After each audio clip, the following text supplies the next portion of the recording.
Hey everybody, welcome back to Terminus, the Gatorade G2 of extreme metal podcasts. I am the death metal guy, aka Rest from Leviathan's new cat cafe, opening now in San Francisco. And I am the black metal guy, aka Muammar Gaddafi's vengeful ghost. He's probably allowed in the cat cafe. I was gonna say, yeah, I think I spotted at the cat cafe.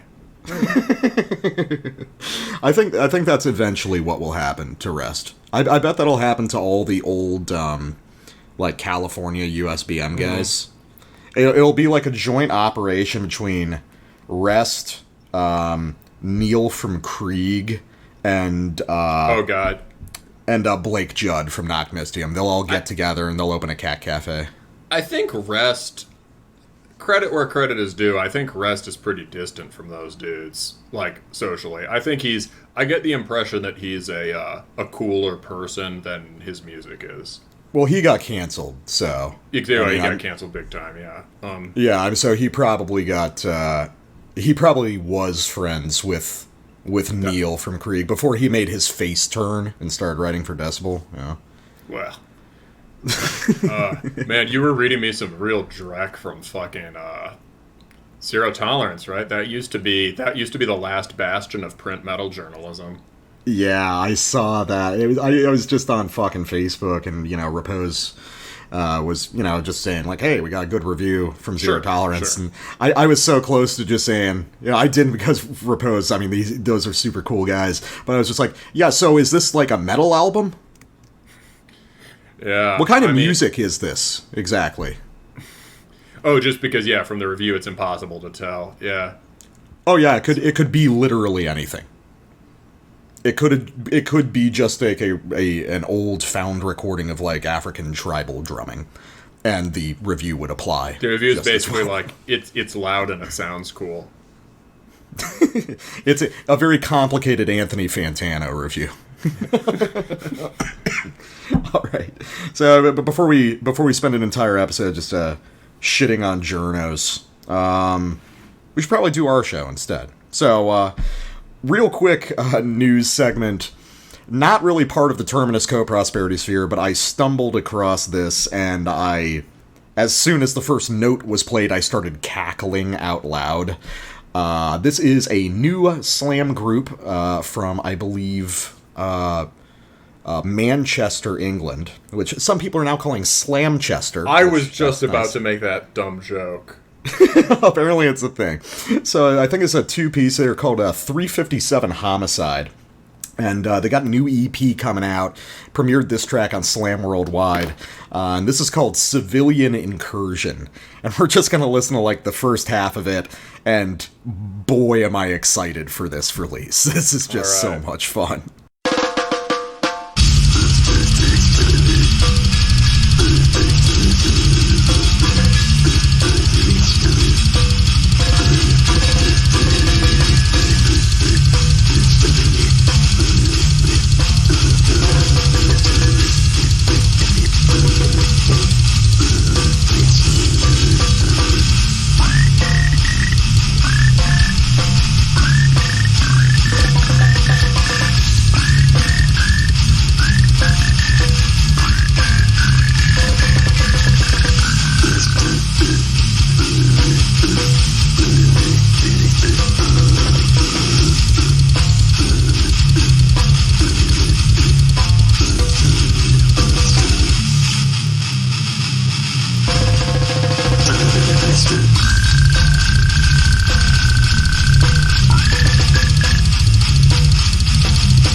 It's so fun. Oh, I love this. So is that cephalotripsy style? That's very cephalotripsy and like the first Devourment record and a lot of just like very old forgotten stuff. Like you honestly just don't really hear super raw slam like that so much anymore. I mean, slam in a lot of places kind of went in a deathcore-y direction where it was, more polish, cleaner, bigger production stereotypically, but this sounds heavier than any of that shit. So yeah, it's pretty dirty. Also, you can dance to it like a goblin hopping from one foot to the other. Oh yeah, it's definitely goblin dance music. It's just like you can imagine my reaction when I heard this was just like, oh, this is just wonderful. This it's like sometimes with those things I get it. Yeah, you play me something like this, and I'm just like, I think if I put myself in the death metal guy's position, I understand why he likes this. But how does a person listen to this? Well, it's the same way when you hear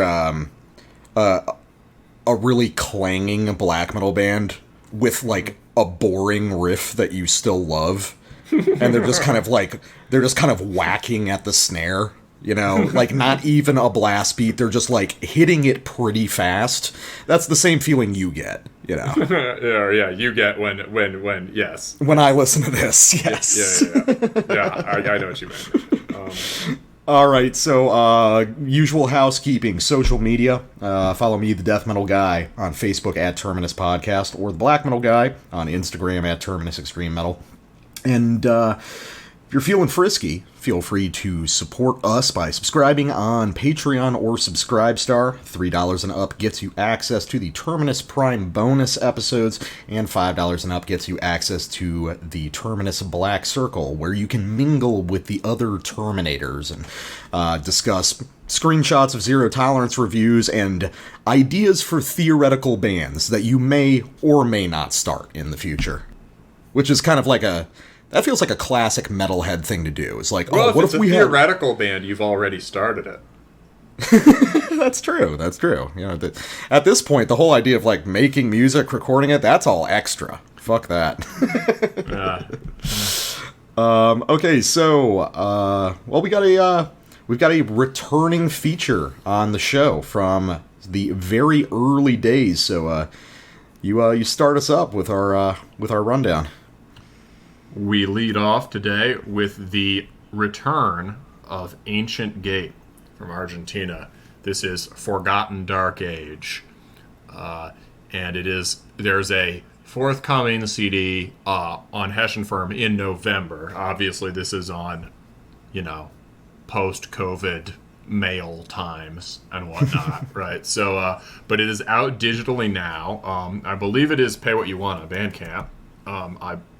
I got it. And it should still be. Just double checking. And yeah, this is one of the first bands this was the review that broke Terminus last year, so we've happy to follow up. It's the band that propelled us to stardom in the world of extreme metal podcasts. All right, so next up we've got the new record by Abysskvlt, titled Phur G, out on Solitude Productions. If you guys are in the know and you hear that label's name, you know what to expect. This is a Russian funeral doom project with some kind of eccentric ambient and folk elements tucked away in there. So we'll definitely be taking a deep dive on that and figuring out exactly how it works. And we're doing the sandwich. I know you hate that, but I love the sandwich. So after disgusting. After our interlude, we got to bring back more brutal death metal. So I've got the new record by Perverted Dexterity, titled Alacrity for Contemptuous Dissonance. This is out on Brutal Mind. This is a two-piece from Indonesia, I believe. We were talking about Indonesian brutal death a little bit a couple shows ago when we covered the Devoured record, and now you get to hear an example of it, just what they're doing now in that scene over there. Yep. And finally, it is me again with Thos Aella on on Sunshine Ward with Abnegation Psalms as the record. Sunshine Ward is a pretty cool label that I've been following for a while. I don't know that we've ever done a full review of one of their releases. So no, we've just covered them on like news and stuff. Yeah, so stoked to do that. And Thos Aella is, I suppose you could say, Swedish Black Death is the general direction, but it's I'll say it again on the review, but this one is wild. All right, and we are diving into the first review with Ancient Gates, Forgotten Dark Age. Just said the CD's out on Hessian Firm in November. Yeah, so almost exactly a year ago, we, probably it'd be about a month from now or 3 weeks from now, we reviewed Ancient Gates' last one, which was Empire Beyond Dusk. And that record ended up doing pretty well last year, and it was on somewhere on my year-end list. This is, I believe, I saw the main songwriter Ildrak. I believe I saw him saying something to the effect that this is a bit of a diversion from the main sound or an exploration of a particular niche. And so what you'll get is less like quote-unquote normal black metal, as in it is not blast driven, it is not exactly oriented towards big riffs, although it's very catchy. The last one, Empire Beyond Dusk, had this interesting blend of you had some of the typical cult black metal things like the Seigneur Voland chords and all that, right? But you also had, as you pointed out, a big influence from Judas Iscariot, big Bludos Nord, Memoria Vetusta type stuff, and generally a unique kind of unique otherworldly atmosphere, right? This keeps that atmosphere, but delivers it in a very different way. Well, I think it sharpens it a lot more. Agreed. Yeah. Yeah. So So this is. So maybe we should. So yeah. I mean, really, it seems like, although this seems like a departure, and that it's more sort of lower mid-tempo driving, lots of keyboards. In some ways, it seems to really be, exactly, distilling the essential mood, which is this kind of. I think I probably used the word threshold mood. This kind of sense of mystic excitement, being on the edge of, It's less like being in a fantasy world and more like our world sort of falling into that, into that dimension. I like that. Yes, that's great. Yes. And there's a Lovecraft interest and whatever, so there's some interest in accidentally crossing into the fantasy world. It's like you wake up one day and all of a sudden, why does everyone have swords and why are they all on fire now? I guess we just have to roll with it, Yeah. So although it seems different, I think we both I think our overall impression is that this is quite faithful to the essential impulse of the project, and actually that mood had sort of flickered around the edges of the riffs before. Mm-hmm. Some riffs would have the mood really strongly, others would just be more like, okay, here's a raw black metal riff. And you could hear him feeling out a bunch of different sonic components, most of which are still here, but they're integrated in a different way. I think we both think overall that this is, in terms of really getting to the core of what makes this project special, we think this is better than the first one. Yeah, I would say in just about every way, this is a step up from Empires Beyond Dusk.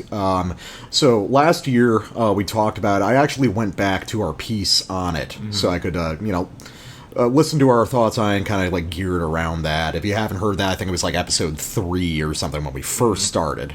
Exactly 50 episodes ago. Shit, all right. So, and my feeling there was that that was a very strong record, but it felt a little bit stretched out in certain ways. Mm-hmm. Some riffs needed to be cut down, just some fat needed to be cut. And they've really done that here, and this is a pretty excellent example of addition through subtraction, because this is categorically much simpler music than they were playing on the last full-length. But, like you said, it really is distilled down to its most essential elements now. Every single riff, every single sort of melodic idea, or whatever, is carrying that concentrated dose of magic.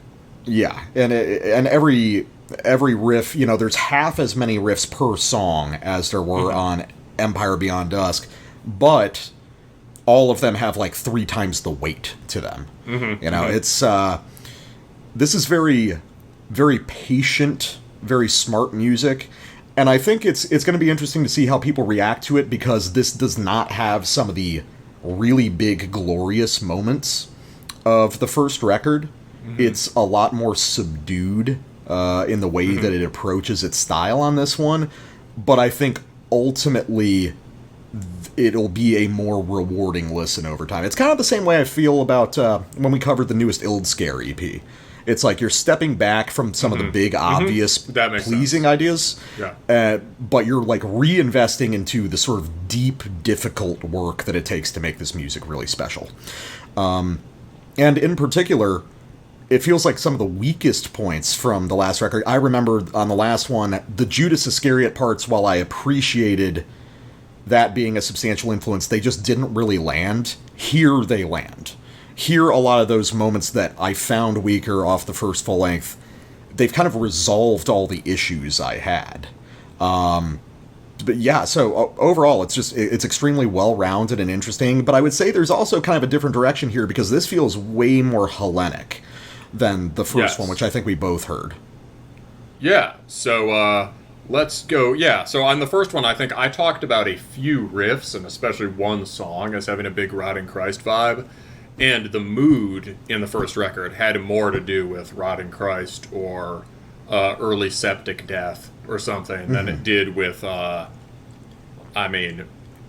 French or Norwegian bands that were obviously also references.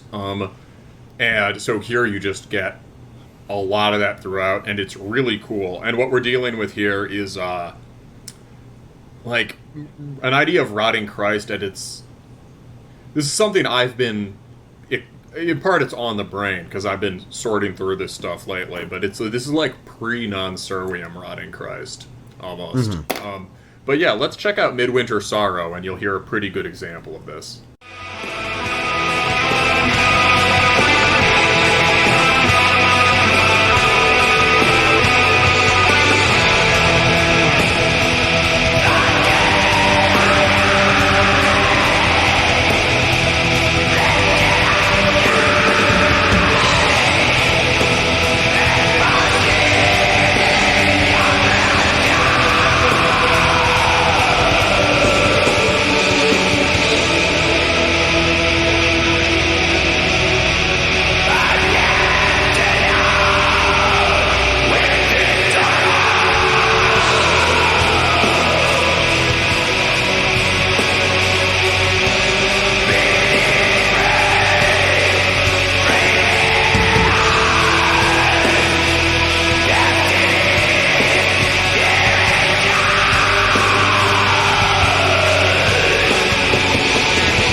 I'm starting to think that maybe a rule of thumb is that a good sign for a record like this is when I hear a sample and I think of 50 things that it could sound like, but it really is its own thing.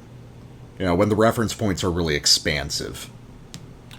Yeah, I mean that is something we said last time but there were a lot more recognizable references there, but you could clearly hear, okay, this is the work of somebody who like just likes black metal. There's no attempt to like clone a specific style or sound. Here, yeah, I think you're right. There's a lot. So what are some of the things? So I mean, for people, the hallmark Rotting Christ things you'd get there would be that in that first kind of solemn riff, right? You get the heavy sort of the keyboards layering over this heavy mid-tempo kind of riff, and the keyboards are carrying this sort of swell of melody, and then. But it's really the RC thing there is the kind of answering riff, which I think is the real like kind of clinches it. Which is that da da da da da da da da da da da da da da. I can't remember it, but really good kind of really great simple epic power chord riffing. Yeah, I mean, which is kind of the Rotting Christ standard mode, and they really have kept that throughout their career, even though they're essentially like a dark rock band now.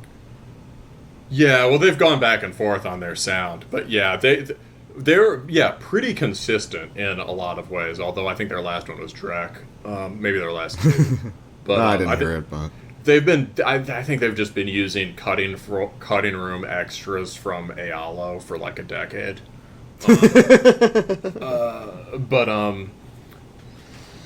But like so in terms of what this might sound like what was one of your oblique reference points? Probably Old Cradle, like V Empire or Dusk and Her Embrace. Some of the really slow, stately stuff that happens sounds a lot like this. And then for something else we've covered on the show, Ancient Spheres, who we covered earlier this year, a Costa Rican black metal band who had a really unique mood of sort of dark, mystic rainforest black metal, and a lot of those kind of like slower, almost doomy points on that record, where the synths really take prominence, they kind of remind me of this. Yeah, you wrote in the notes, we got to have an Ancient Gate, Ancient Spheres split. Yeah, Return of the Ancients. There's your title. True. But yeah, very good fit in terms of sound between those two. So what else as a broader reference point in terms of the idea that this band is drawing from a deep well and an expansive sense of the music. I think one place he's returning to with that early Rotting Christ thing is this general idea of like protean extreme metal from the early 90s, right? Whether it's, we've talked about it in death metal with respect to like, say, pre-89 death metal becoming more important. Yeah. But like here, it's really a return to what death metal guy sometimes calls 1.5 wave black metal. You could certainly use that term for Rotting Christ. Yeah, definitely. But also, like, I think also just the whole nexus that Nick from Hessian is calling, and that the guys from Aphytus, I think it was their term originally, but that Nick is calling dark metal. Sort of black. Is it black metal? Is it death metal? Doesn't really sound like what either of those ended up sounding like. Spiritually black metal, musically more like death metal. You get a lot of that here. And so bands, and a lot of those bands get put in different pigeonholes now. So it would include things like, I guess people think of early Tiamat as a death metal band, right? Mm-hmm. But it's kind of always had this spooky, ethereal quality to it. And I've gone back to early Tiamat lately. It's so good. I mean, pretty much all the old proto-Peaceville stuff would fall into that. Like the first My Dying Bride, like As the Flower Withers. Is exactly, yeah. This doesn't sound too much like that, but there's a spiritual similarity. Or the other thing would be, this is a band I don't know well at all, but Samael, I assume. Yeah, Samael definitely has a feel like this. I mean, maybe the thread between all of it is just extreme metal not forgetting the gothic part of it. gothy, mid-tempo, driving mid-tempo riffs, gothy, kind of, generating the same kind of epic melodies you get later, but with, more of the kind of toolkit Emperor used at the beginning. Like, you have the really bludgeoning power chord stuff, and then the keyboards, and they interact in certain ways. I like that there are way fewer French black metal chords on this. Yeah, I mean, he's really escaped pretty much any trope of the modern underground on this. Yeah, I mean, I liked a lot of those French riffs on the last record, but this feels to me like the logical mode of this band. Agreed. Yeah, some of those French riffs were really good, but yeah, this is the what makes Ancient Gate distilled. Yeah. And, and it's also interesting because I think the dark metal concept from Hessian often centers on this stuff that is certainly not sterile and polished, but is very sort of technically demanding, sort of very high tempo, technically demanding, sort of most furious aspects of Black and Death, elaborate neoclassical leads and shit like that. This is spiritually very similar, but much sort of raw and more primitive. Yeah, I mean, it's the other side of the same coin. Exactly. Yeah. There's absolutely a logical continuum between this and Mephitis, even if at first blush they couldn't be more different. Yeah, I was thinking, I had a big sort of like bong rip moment where it's like, okay, maybe in terms of the things that are interesting and new right now, what it really is like the division increasingly is between like many of the things that sound most like black metal right now, as we've talked about, are some of the least authentic. And we're in this place where there's a division between maybe one of the new divisions emerging is really between dark metal and solar metal. And we've been it's just a thing to consider. We've been using those keywords a lot, and I had never actually thought of them in relation to each other. But yeah, I can see how there is a logical divide between the two. That's fair. Yeah, it's like a lot of the cool stuff coming out that seems not in this sort of glorious knightly and or pagan warrior vibe that has to do with the solar metal thing. It fits more into this other category. Yeah, that's fair. All right, title track, Forgotten Dark Age. So this is a section that's kind of similar to the one that you sampled off the first track, but here you're going to hear the keyboards used a lot more in the vein of Judas Iscariot circa Heaven in Flames. Really simple, like whole note dyad stuff, but it's amazing how effective it is, and there's a real harmonic depth to this music despite how simple it is that keeps it really engaging despite how it's mostly fairly like slow and repetitive music. It's just built beautifully out of these simple layers of different instrumental voices. So yeah, let's go.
So yeah, that's a passage that's fairly similar to the one that you selected, but I feel like different influences come to the forefront there.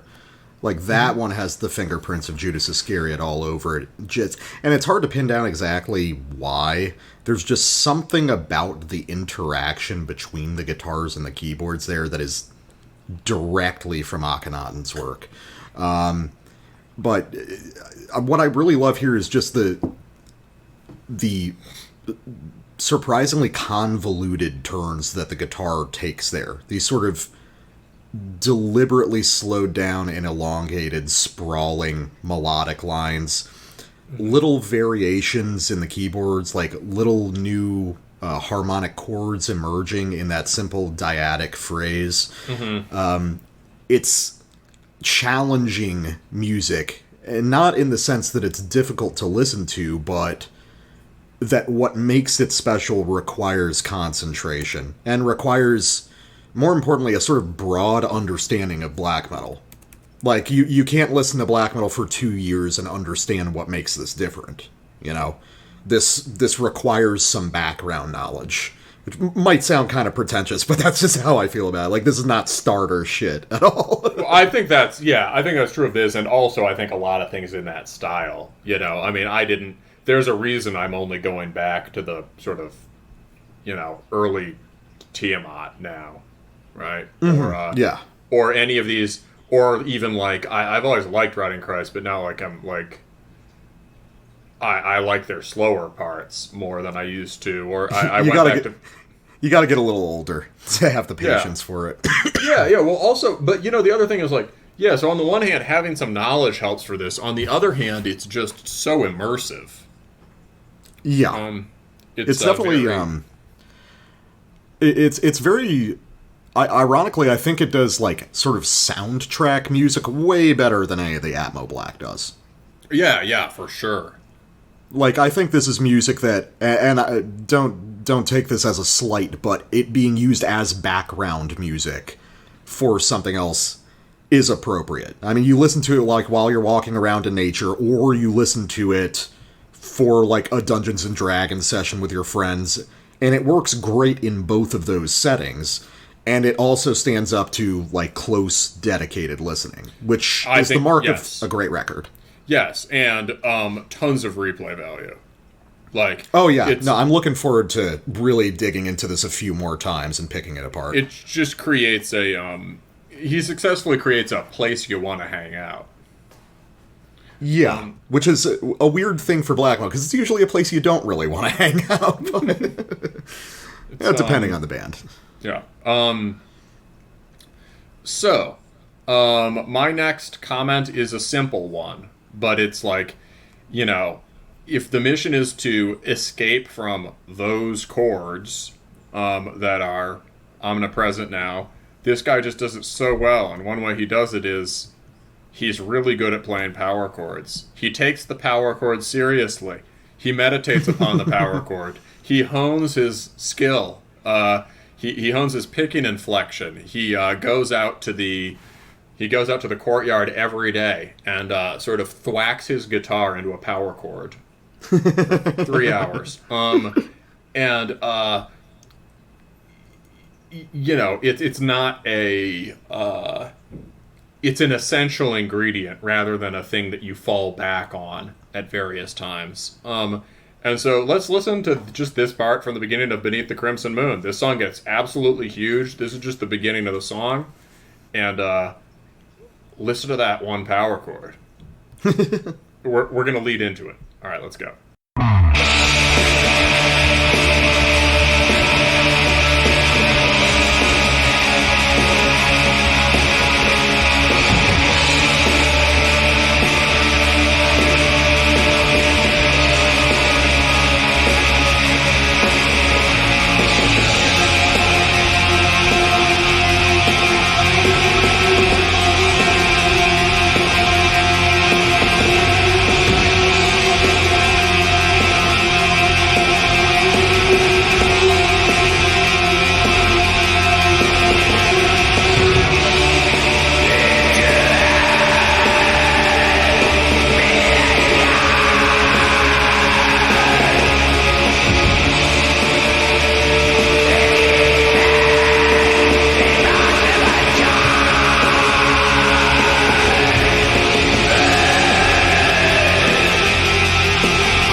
Yeah, so did you hear that sick part where he just rose up to one chord and stayed on it for 30 seconds?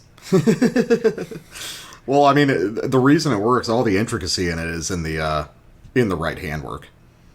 Because he's not just stabbing the chord over and over, he's kind of alternating between playing the full chord and doing just a little arpeggiated variation. It's hard to hear through the production, but I think he's really got a custom picking pattern there. He's not just whacking it for the sake of it, you know? Not that some of us wouldn't enjoy just whacking it. Wait. I suppose that's suppose that was a cell phone there. I guess, yeah.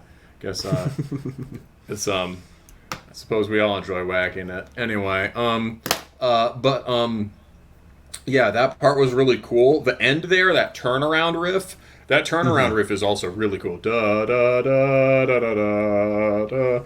And there's a place where he's using the sliding, self-harmonizing 2-string riff technique, right?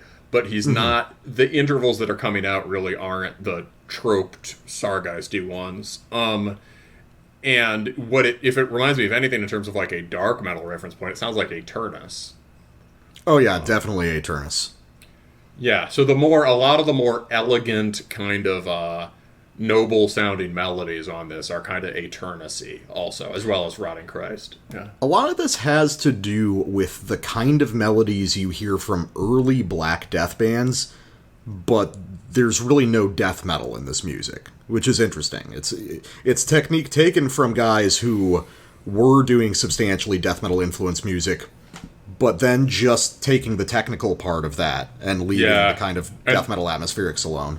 That makes sense. Yeah, the atmosphere exactly. I think that makes sense. I mean, even just the idea that power chords are essential to black metal is kind of related to the idea of black metal as an extension of death metal, which is what seemed obvious to everyone at the beginning, right? It was like, this is the real death metal. This is killing death metal posers, blah, blah, blah, right? Yeah. And so just the fact that the undertone of this is a lot more rough-hewn than a lot of stuff that's coming out now is a tie to that general sense of what this music is. This is a case where the sort of rawness of the production and the sort of stripped-down simplicity of it is totally at the service of the atmosphere. And this is production that's raw in the correct way. It's not digitized, put a distortion pedal on the master channel and go hog wild shit. It's kind of grainy analog sound. It feels very authentically from the early 90s. Yeah. No, that is true. This is one of those rare records where if someone told you it was from the early 90s and you put it on, you'd be like, yeah, it's plausible. Yeah, you'd be like, oh, this is good. How did I miss this? Yeah, I haven't seen anyone ever talk about these guys in old school gem threads on different forums. Yeah. All right, so last sample from a little bit later in the same track. This is going to be sort of the climax moment of the song. So you're going to hear a giant Rotting Christ lead just for a couple repetitions, and then it's going to go into a huge Judas Iscariot tremolo riff, and then some more traditionally kind of Scandinavian black metal techniques that I probably wouldn't have liked before I started doing the show, and you just, forced me to listen to Sorhin at gunpoint and shit. But now I get it. So now let's... Heretic converted. Exactly. All right.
Yeah, so that little like half step arpeggiated outro, I would never have liked that before you started playing me all the like mid 90s black metal I skipped where that was a foundational part, and now it's like, okay, I get it now. I get the point of it now. So do you mean the little the fading down that little. Interesting. Yeah, I guess that does make sense. That is a very 90s, mid-90s black metal thing. And, a remarkable... It's interesting, right? You pick that out as a thing of interest, right? And to a certain degree, if you're just clicking through this album, or, like, if you're re-listening to it, like, for a minute I was like, oh, are we going to keep sampling? Because, like, the song, quote-unquote, ended, right? Like, the drums drop out, you get this sort of diminuendo or whatever, right? Mm-hmm. But that quote-unquote outro is... You've talked before about the importance of good endings and how Interlude is good at this. This song has like an ending, and that it's worth listening to. You would never just skip over it. Oh yeah, you couldn't cut the song at the second to last riff without that outro there. That would sound terrible, but that puts it all together. But so obviously the opening of that sample, that Rotting Christ lead, is just so fucking good. It's very simple, very elemental, but we've heard that kind of thing before, and there's a reason people do it every time. It's because it's great. It's primordial extreme metal. And then, like you were saying, they launched into that huge Judas Iscariot riff, and you were just like, oh yeah, this is glorious. Yeah. Like... you see, I'm going to get the gun, and, it's going to be heaven in flames for you. I know. We'll have to do a bonus episode at one point. That's really on the list, yeah. But, yeah, exactly. So, like, those are, Judas Iscariot is another source for those chords. But the way he uses them is so stripped back and minimal compared to the sort of...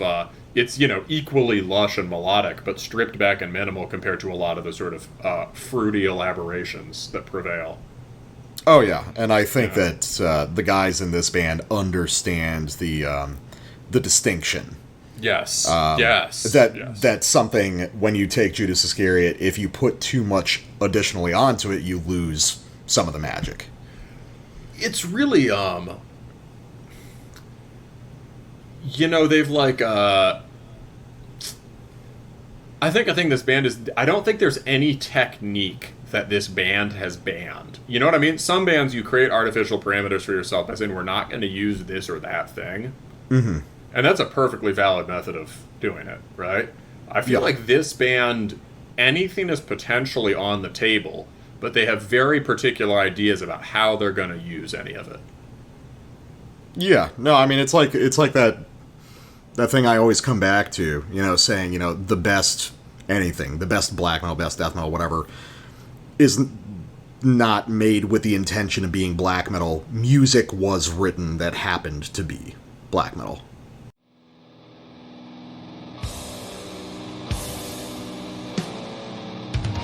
Hi, this is Taylor from Crushing the Scepter, and you're listening to Terminus Podcast.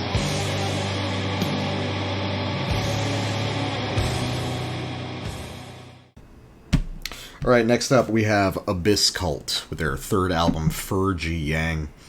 Like I said at the top, this is a release on Solitude Productions.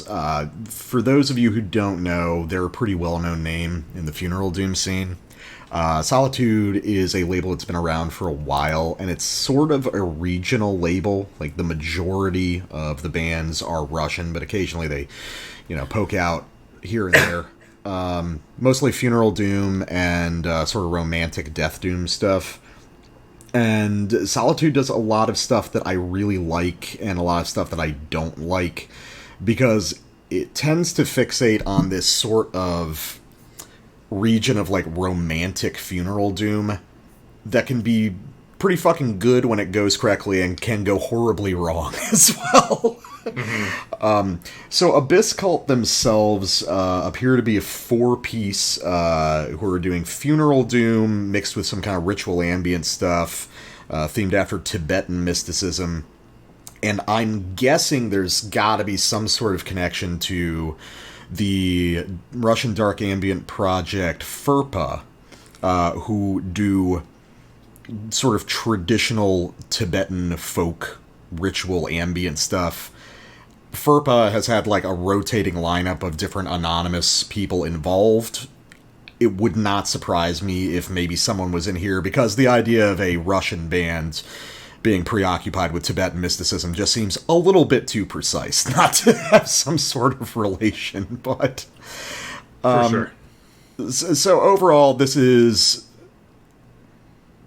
Alright, so this record is focused primarily on this romantic style of Funeral Doom, which everyone can probably predict that's not really a thing that I'm into. And so explain to people what that means. I guess the best way to describe it is like, imagine Funeral Doom tempo My Dying Bride. I mean, it's got kind of its own melodic vocabulary that's distinct from that, but that's the easiest nutshell description. It's very primary color sad and kind of wistful and longing. Lots of music about girls in very abstract ways. Yeah. We talked about this.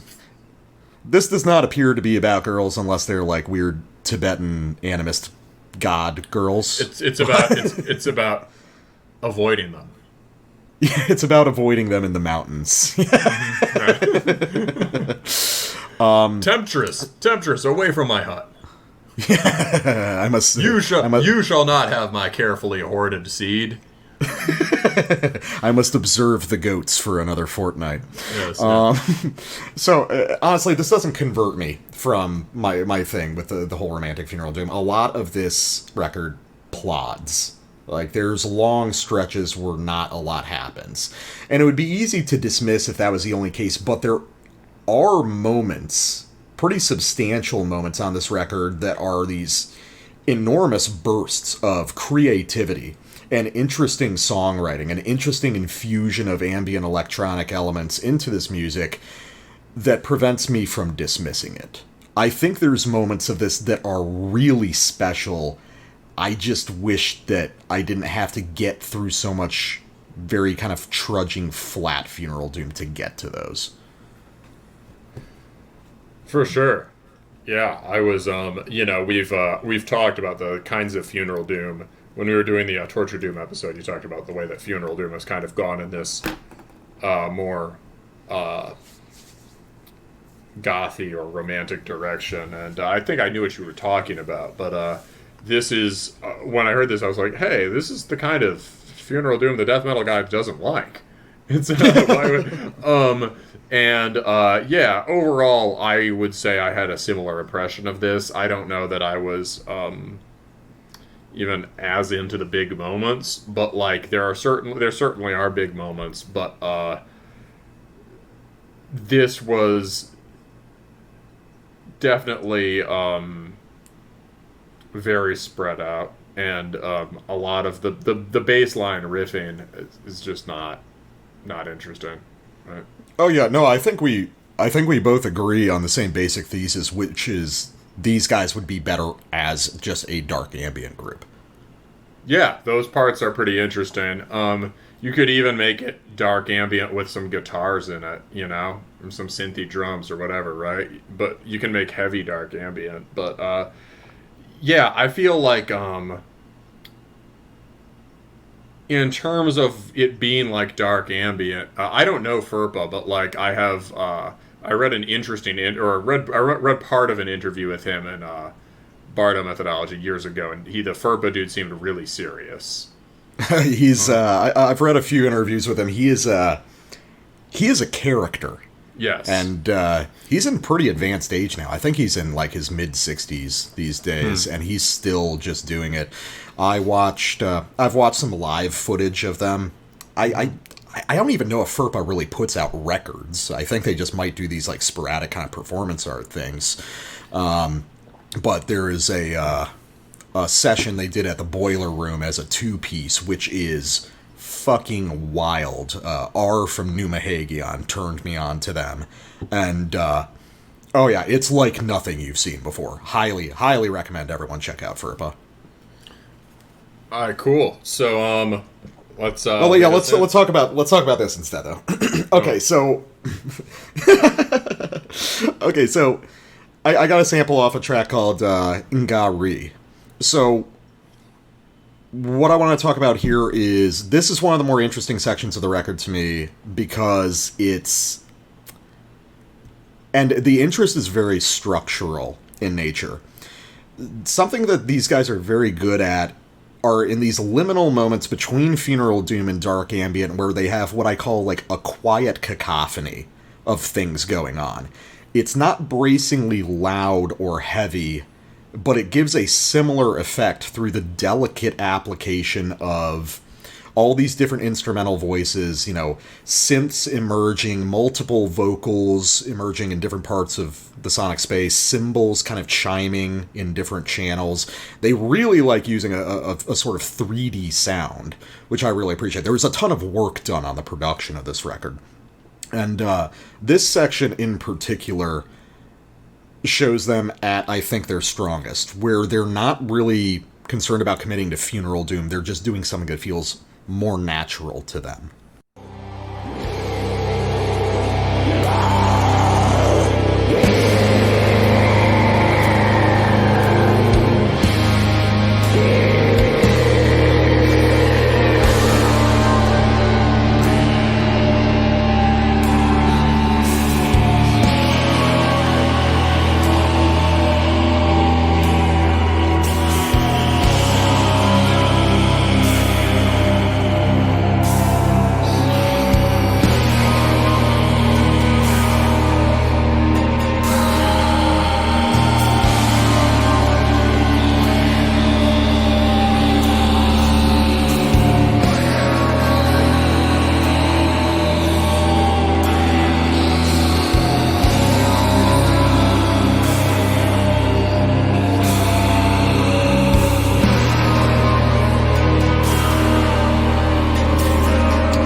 Okay, so I find all of that pretty fucking cool, actually. Yeah. I mean, yeah, it does sound like dark ambient. It reminds me a bit of, there's a pretty good, or a great band group called Inade, or Inade, Inade, that has kind of a similar palette that I like. But, yeah, definitely not holding my attention as metal. Yeah, no, I don't think this music really works as metal. It's sections like that where it's like, the big thing is like, the guitars don't need to have a place of prominence in this music. They need to be on like an equal level with everything else in terms of their role. I feel like this is a band that's at their best when they're constructing songs out of, instead of riffs, guitars are just another instrumental voice that they can use and they can kind of select use for its timbral properties. Because I think these guys are great at ideas of timbre. And, like, you can hear that especially in a lot of the more kind of noisy electronic parts on this. But I like the deficiency for these guys is just their melodic sensibility is not very interesting. So in moments like this where the importance of the melodic structure is kind of pushed into the background, I think you get stuff that's a lot more interesting when it's just kind of rhythmic and timbral in nature. Yeah, the melodies or the riffs have this kind of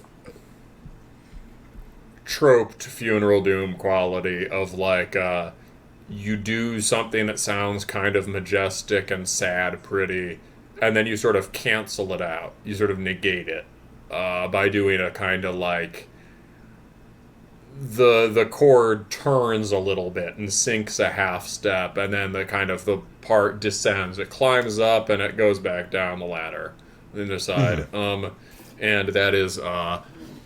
I mean, it's based on things from Peaceville or whatever that were effective, right? But it's here it creates the kind of way that the riffs kind of cancel themselves out often. And yeah, I gotta say also about the guitar tone, not a fan. Really? What about it? I feel like something like this should have a rich and immersive tone. I feel like here it's pretty sterile. It's probably a little overcompressed, yeah. Yeah, it sounds, yeah, it's just like, yeah, I feel like with something this, I'd almost expect the guitars to even be more kind of drony than than Funeral Doom. And you don't really get a drone effect here, I feel like. Yeah, I think that just goes back to where it happens, it's coming from things other than the guitar.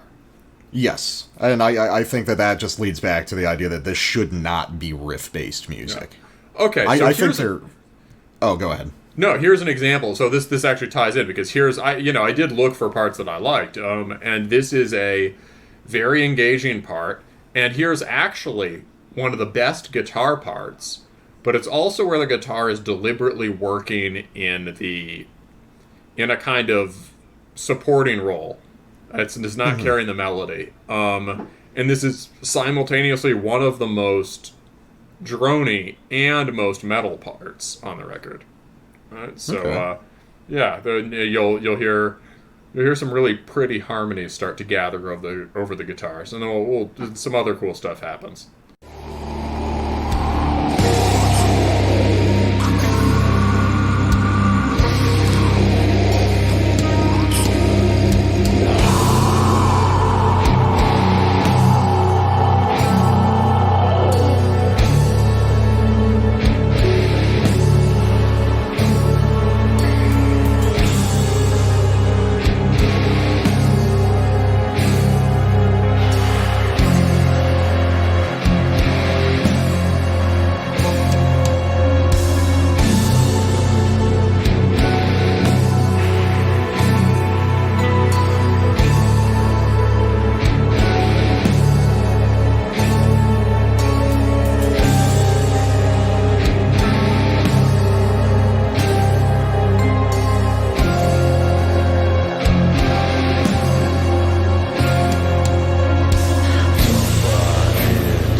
that was a great riff or melody at the end. Yeah, no, I was actually thinking of sampling this part too when I did my first listening. No, that's awesome. And the thing is that big melody at the end is not really that different from a lot of the kind of lead melodies you'll hear elsewhere on this record, but the difference is it feels earned after just that huge section kind of climbing up and building tension. You know, you can't just start on a melody as like kind of big and pretty in primary colors. That has to be the conclusion of something, and they do that successfully in this section. Yeah, another thing I liked is that the tone starts to matter less because the guitar is doing chug most of the time until then it goes into the lead. But the idea that like the sort of the chunky mid tone in the chords stops being as much of an issue because you're just going for a chug effect anyway. And they're using the guitar kind of as a percussion instrument there. And even just that little bit of rhythmic variation, right? That just sort of like mildly funky kind of slowed down jugga jugga is enough to mesh with the rest of what's going on to make it pretty heavy. And that one moment where like you think he's just hitting the root, and that one moment he goes up like a, minor third, jump, dum, dum, dum, dum, dum, dum. Dumb. It hits pretty hard, and it's like, oh shit, that's like a metal riff. And I like the kind of layering. When you've got the sort of the swarming voices, and you've got those electronic feedback sounds, which in some places seem kind of out of place, but like, I get it's a cool idea, especially in music like this where you wouldn't normally expect it. And I think the feedback sounds sound great. So everything there is really well timed, and it successfully creates a similar kind of effect to the one you were pointing to. Like this band does, to the extent that they successfully evoke the atmosphere they're going for, of which more later. The moments where they do, it achieves this kind of like paranoid ritual intensity of like dealing with sort of being beset by spirits or something. Yeah, no, it definitely, that was something I found interesting too, is I thought that the kind of noisy electronic stuff, when I first heard it, I thought that wouldn't really connect with the idea of this music, but the more I got into it, the more I thought that it really did in an interesting way, like kind of the encroachment of modernity onto these sort of like deep animistic ritual ideas, which I thought was a really interesting contrast. Yeah. Well, question, I mean, talking about like the idea of this being a band that's unfortunately kind of enslaved to the idea of the riff, but there is an example of like a couple really good riffs. Is it just the fact that maybe it's like they can use the metal riff as a part of their vocabulary, but it doesn't need to be foundational to the structure of the music? Yeah, I think that's fair. And I mean, I would say, like, often, like, in terms of riffs, like, often, like, those big leads are stronger than the sort of doomy chord riffs. Yeah, I think like, if you want to move the guitar to a melodic place, those kinds of slowly building, they have, when they're doing keyboards, they have a pretty good sense for kind of weird but intuitively good sounding harmonies, or intuitively kind of beautiful sounding harmonies, and that carries over to those sort of spiraling guitar parts too. Yeah, I would say that I think that one of the traps this band is falling into is something that a lot of funeral doom bands fall into, which is the idea that that a funeral doom riff has to be a certain kind of thing, or adhere to a certain convention. Because the reality is, just from you and me talking back and forth, I think we've seen enough of a wide palette of funeral doom at this point to say there's no such thing as a funeral doom riff. Yeah, because we've heard shit that's so enormously divergent. Clearly, there's no specific kind of technical center, melodic center that it's based on. It's like so grindcore, right? What's a grindcore riff? It's one that grinds. What's a funeral doom riff? One that sounds funereal, I guess. One that fumes. Yeah, one that fumes. I mean, it's like, but then, like, even directly comparing it to something like Wormflamme, I mean, Wormflamme are using a lot of sort of traditional, very skeletonized black or death metal arrangements, but what makes them exciting is that they play with timing a lot. Every riff feels very bespoke. The riffs over the course of 4 measures or something do not tend to rhythmically hit in the same places that you would expect a metal riff to, despite being melodically very black or death metal. And I think that's a lesson that these guys could take, which is like, you can use this vocabulary, but you don't need to feel stuck within this paradigm just to be funeral doom, whatever that means, which is not a lot, we've come to realize. Yeah. Alright, so my last sample, this is a part that I can say is, like, unequivocally kind of magnificent. This is off the final track, Mikad Reten, something like that. And out of nowhere, towards the beginning of this track, this is the longest, well over 20 minutes in length, they explode into this wonderful, clean vocal passage with these elaborate polyphonic melodies all over the place. And when it happened, I was like, why is this not the foundation of this music? Like, this is such an exciting and enthralling moment on this album. I was like, this is the root. This is what the band should descend from here. And it also gets to something that's like, this is a very vocal-driven record, and the vocal performances are all excellent. But then hearing it with this incredible scope of all these different clean voices is just, this was fucking magical to me.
I just get an album of all that?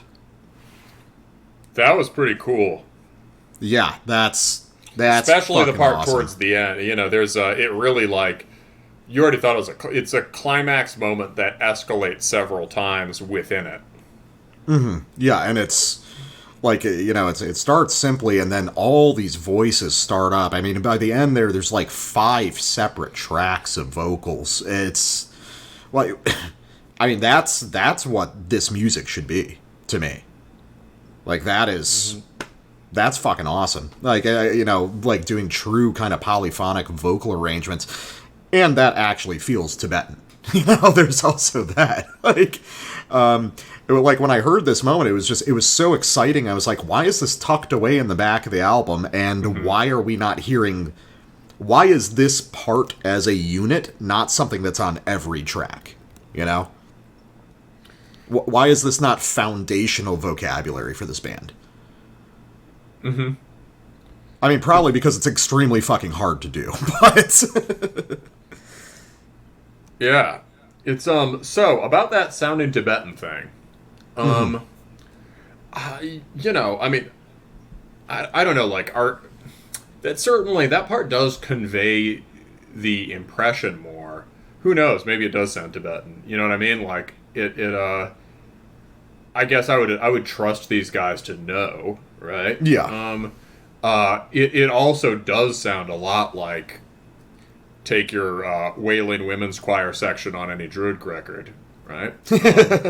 It's which is not to knock it. I love those parts. But you know, there is convergence between like you know, like stuff on. You could see, like, there's lots of convergence between, say, like, Mongol music, or sort of, like, it's just kind of like Central Asian stuff, yeah. Yeah, exactly. So, but, like, overall, for this record, it's weird. I think this band has the Cult of Fire problem, where Cult of Fire is a band that sounds way less serious than it actually is, in terms of, like, like, that guy is a serious occultist. I think about the Hindu stuff in Cult of Fire. I think he spent time in India living as a sadhu, which is like a sort of taboo-breaking, outcast devotee of Shiva. You like haunt. You know, you rake ashes over yourself, and you hang out in graveyards, and you have intercourse in forbidden places and shit like that. That's tight. Yeah, it's pretty cool. It sounds like a good gig. But you know, it's like being a crust punk, but more honorable. When I grow up, I want to be that. You know? Yeah, exactly. Yeah. So he actually like walked the walk in a serious way and knows a lot about, you know. Knows a lot about Hinduism, right? These guys, especially if it's connected to Phurpa, I'm sure they know a shit ton about Tibetan Buddhism and Tibet, right? But in the music, it often seems like that has been sort of grafted onto it as a theme. Like, I'm not saying that Tibetan-inspired Funeral Doom has to be some kind of, like, ethnographic folkloric thing at all, right? But you at least want stuff that in some way evokes something that we can associate with the region, right? And the religion. With the place or at least with the religion and the ideas in the religion. And like some of those places, like that sort of chuggy Assault of Voices sample, I think did that very well. You know, like that you can hear as related to some sort of difficult spiritual trial. Or like the part you just pulled, you can hear relating more to, you know, Tibet itself. But, like, those moments are kind of few and far between, in part because of the preponderance of those kinds of romantic funeral doom melodies. Yeah. And, you know, often with this stuff, too, of course, you know, it can... If you're going for a subtler thing that's not folk-y necessarily, often it does depend to some degree on priming you via the art, right, and the titles. Fair enough. Okay, that is a part of it, right? but like stuff that should work together with the visual and textual cues to create that impression. And I think overall, not so much. I think a question you could ask then, somebody could say is, well, how do you know what Tibetan Buddhism should sound like, right? And my answer would be something like, well, not like poppy Euro funeral doom. That seems like a fair guess. Yeah, so like, to the extent that this all generally does kind of fit with Tibetan Buddhism, it's only in the sense that all funeral doom does. Yeah, I can see that. Slow, meditative, kind of brooding, removed from the world, demanding music, sparse in ways, all that, right? But, it's kind of this thing where, like, if you have a band that is, like, really big on a certain black metal theme, like they say, oh, we're like black metal about the Dacian warriors who fought with Rome. You're like, well, how are you evoking Iron Age Dacia? Mm-hmm. And the answer is, well, if it just sounds like black metal, the answer is only to the extent that all black metal sounds like somebody with a giant curved polearm sword thwacking from a shield, right? Well, yeah, it's like when you say, when I describe stuff as sounding like skepticism, and you're like, well, yeah, that's because skepticism sounds like enormous horns played in a castle. And so everything that sounds like that sounds like skepticism, which is, that was a pretty fair take. All right. So, we got, this leads to my last sample, which is basically just, to me, a part that really does do that, though, really does evoke the Tibetan thing, is, I really felt it about 30 minutes into the record, which is this actually comes right after the moment you sampled in Gari. Right where that ends, to me, I did like the part that you sampled, but then it gets just really cool. So, we will just play this one, and I don't think I have too much to say about it, except that it's awesome. So let's just roll out on this, and I'll say, love me some archaic folk drone. Doot doot.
All right, we are back after even more Solitude Productions Funeral Doom with something a little bit faster in the form of Perverted Dexterity's Alacrity for Contemptuous Dissonance, out on now becoming like a very important brutal death label with a Brutal Mind from Indonesia. They've become kind of the house label of the Indonesian brutal death scene, which, as I said when I gave my kind of little intro spiel about that scene when we talked about Devoured, is actually a really big scene. Like, I would even say that in terms of Indonesia's metal output, its biggest export is brutal death.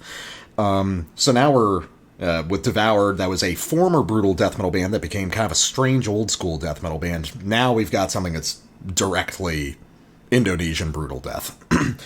So Perverted Dexterity is mostly a one-man project by a guy named Januario, or Hanuario, I'm not sure how you pronounce it, apologies to him, but with a session drummer in this case. I believe that he's writing everything, though. And I like this record a lot. This is interesting, especially just from a guitar perspective.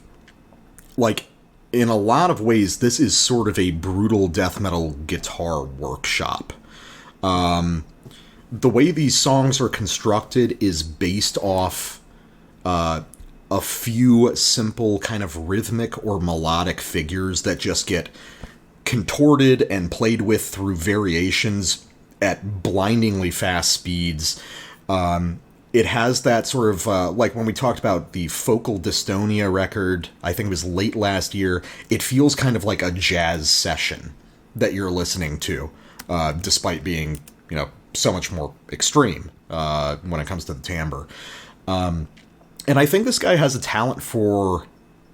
He's just got a really good ear for those rhythmic and melodic figures. He knows what the right one or two to pick to build a song around are.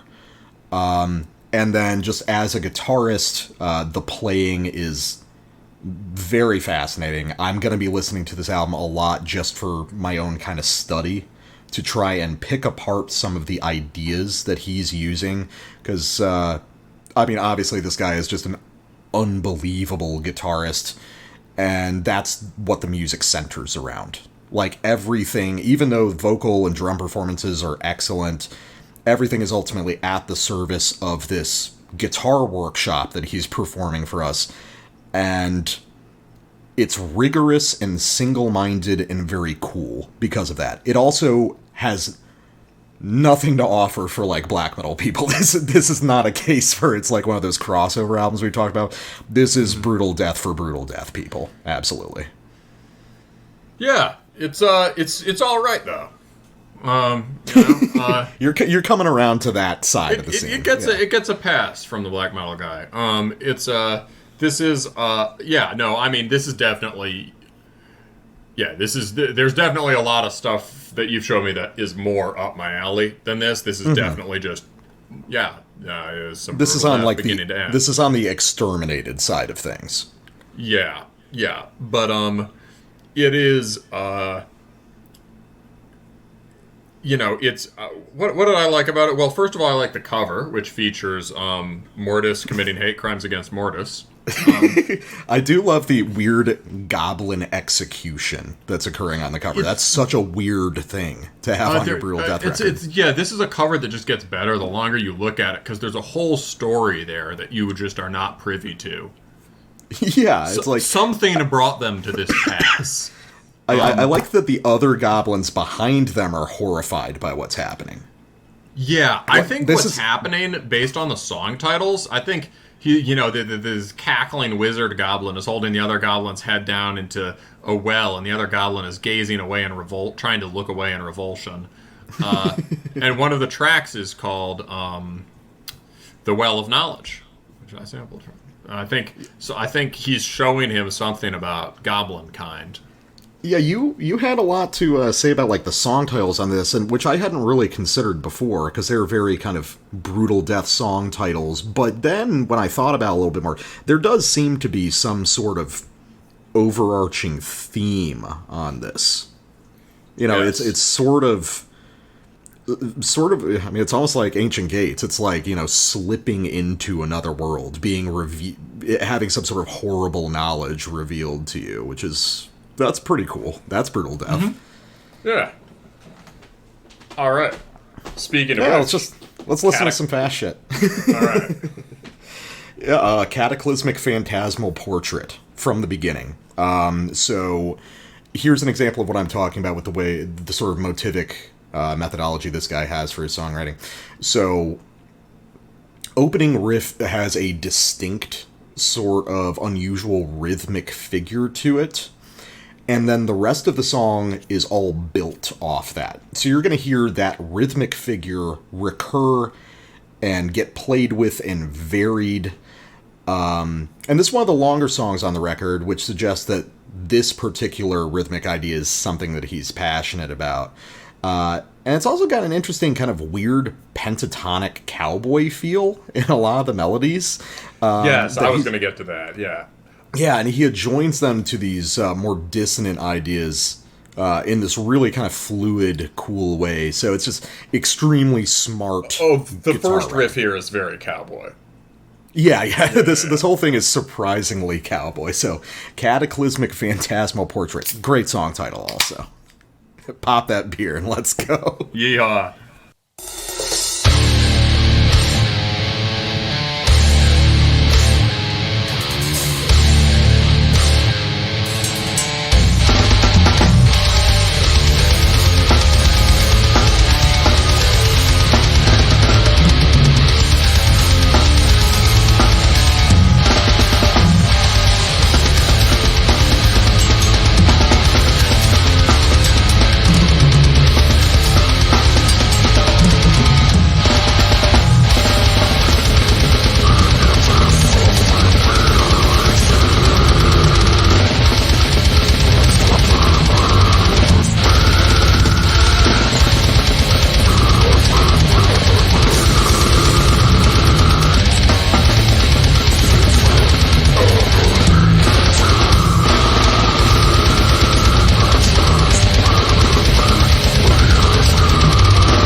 That is a huge cowboy riff to open up this. Yeah, I mean, a thing I would say about this record, especially parts like this, is that although it not being my cup of tea, some of it just does whir past. Mm-hmm. Like, when I, focus on those parts, when I'm listening over to it with you now, those are really good riffs. Those are all really good riffs. And I was actually going to pick this part until I saw you picked it. But yeah, that da da dum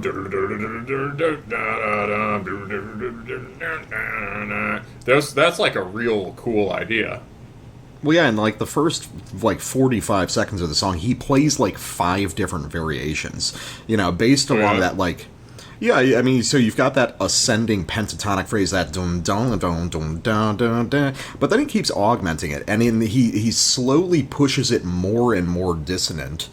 Mm-hmm. Until the point where the blast kicks in and all of a sudden you've got this perverse, horrible chromatic version of it, which is just really cool and not the sort of thing I hear what you mean. Most people are going to pay attention to. Yeah, you're right. No, as you were saying it, I realized it. Oh yeah, that second riff actually follows up on the first one.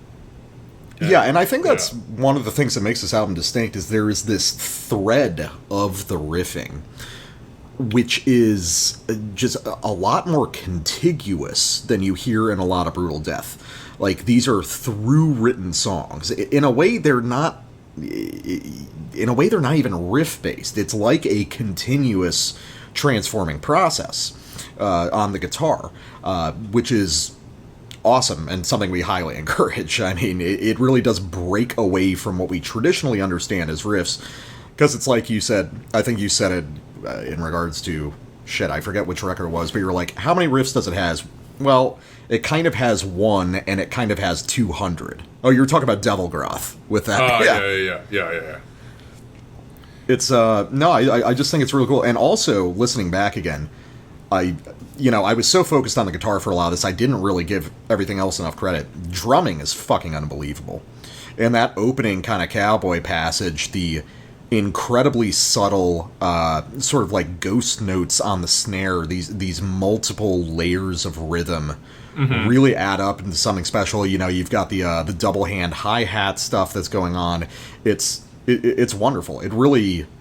It feels like a duo playing in a room together really fucking intensely. Yeah, I agree that the drumming is good, and I can hear the live feel. It's, so yeah, a thing I was going to point out also, since we just got that cowboy riff, is that a lot of the ulcer, like, obviously you could link that general style, especially because there's some skronkiness thrown into it.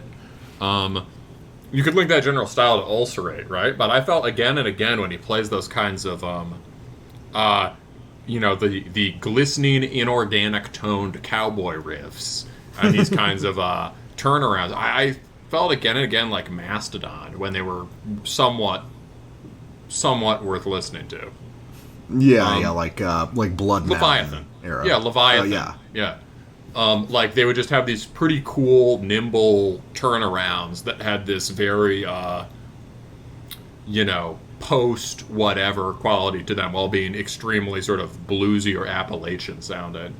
And that seems to run throughout this, and almost if he wants to go further with this particular project, I would almost say bring that out more. Yeah, I think. I think that one of the things that makes it special, though, is like how it's tucked away in there. You know, I guess you're the judge. You're the Brutal Death guy. So yeah. Well, no, not necessarily. I mean, because what you're saying makes sense insofar as like, if more people, for the sake of more people understanding what makes this special and interesting, perhaps he should bring it out more. It's just, for me, it's like,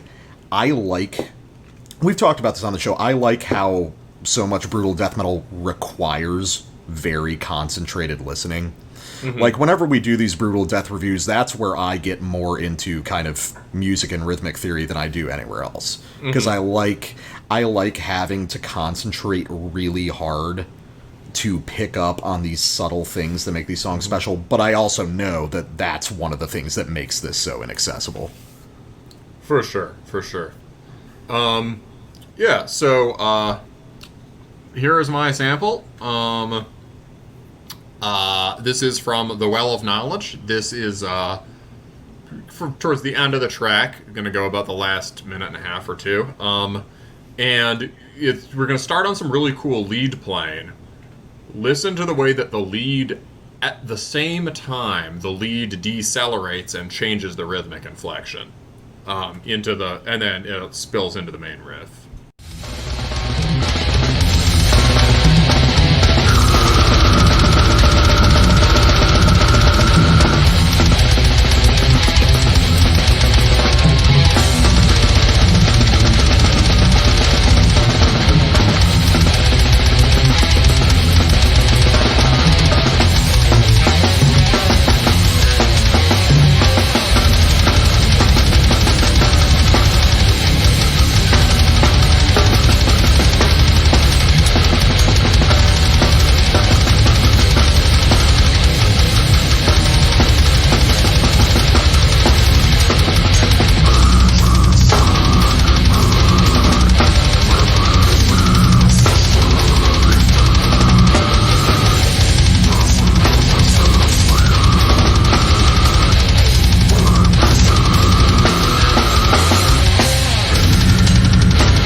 Yeah, that's fucking cool, man.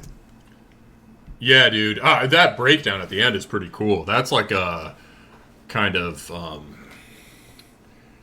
that's almost a hardcore breakdown at the end. Jung, jung, jung, jung, jung, jung, jung, jung, like a kind of sectioned thing. Yeah, it's like sort of a down tempo or like modern sort of digital hardcore thing. Yeah, really slam influenced hardcore. Yeah.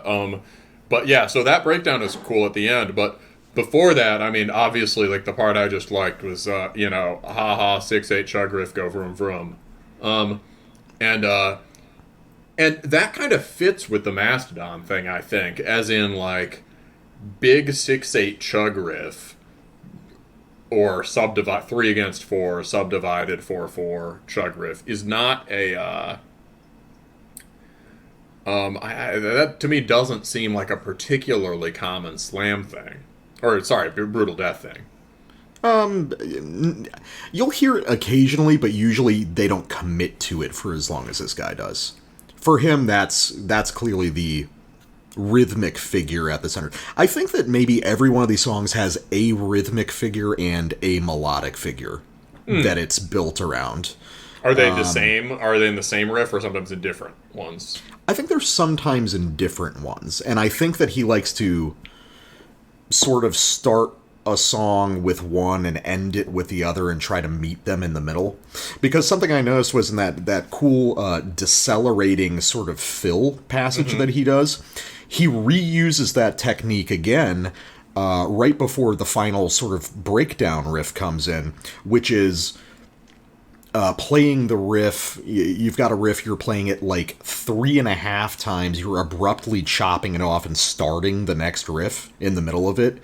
Gives it that kind of like confusing effect. You have to like find your bearings in the music again, because he just suddenly did the riff as a cut time passage, like a fill instead, which is really cool. I mean, I love it. That kind of stuff was all over like the Undeciphered record we covered like a month back. There's a similar kind of callback method with the main riff here, in that the version that I sampled, right? He's actually playing something like it has that 6/8 feel, but he's actually subdividing each of those into like each of those eighth notes into like 16th chug.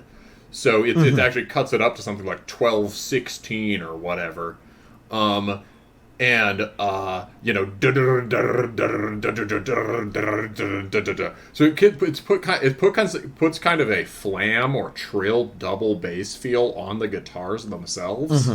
Yeah, well, it's because cool. It's because a lot of the time he's not really committing to actually switching to 6/8. He's doing elongated passages of like densely clustered triplets, but then he's snapping back onto 4/4 at the end of the phrase. Yeah, well, I mean, honestly, I mean, that's how a lot of metal works. That's the whole Slayer trick, right? Yeah, definitely. But yeah, so he's doing that there, but at the beginning of the song, it's a much more straightforward, like, eighth note, accented, big chug riff. So it's slower. But when he brings the riff back later in the song, it comes back like twice or something, right? It comes back in this sort of mutated and more intense form that I like a lot. I think that might be another trick he's using out of a lot of these songs, is like he shows you the initial version of the riff, kind of like simple, and then he just keeps piling and piling on, and it gets more, and yeah. He actually wrote the riff at the end first, and then it's like, you haven't even seen my final form.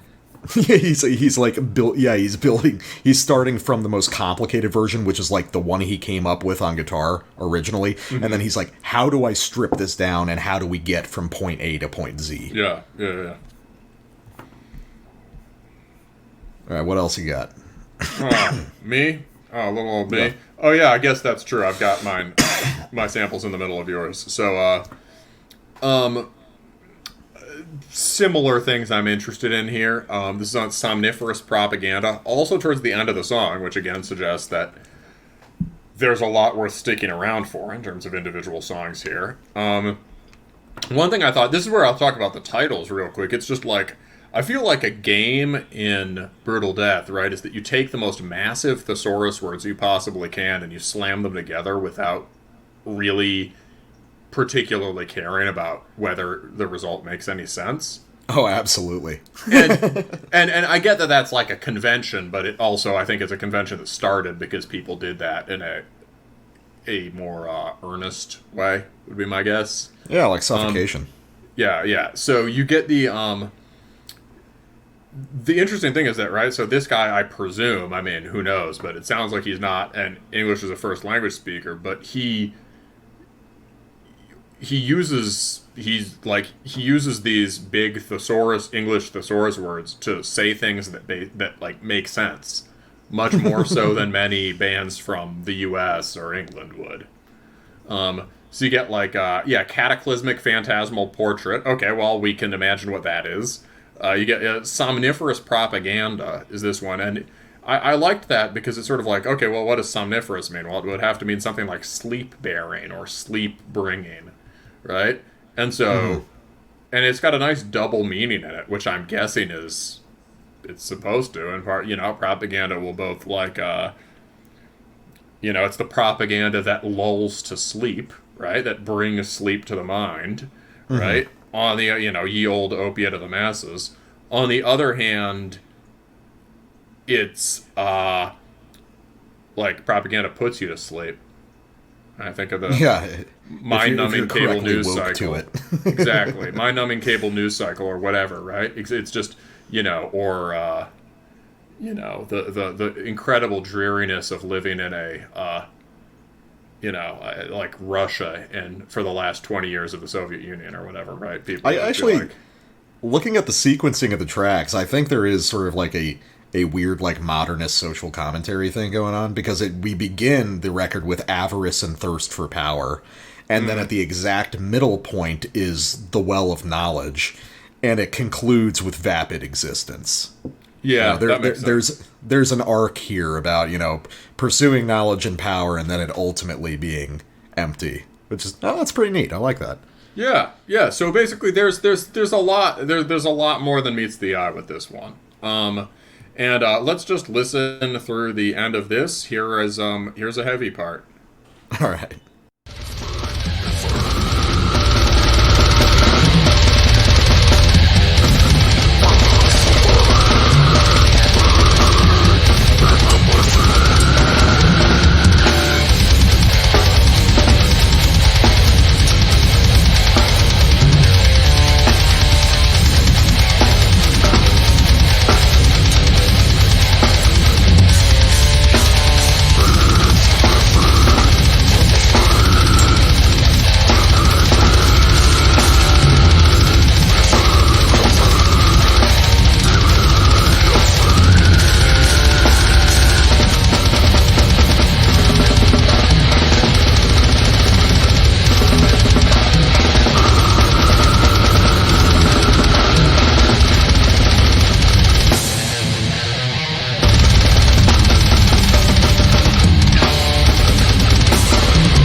Yeah, that might actually be the most floor punching riff in this record. That big fucking breakdown riff is fucking killer. Oh, that's awesome. And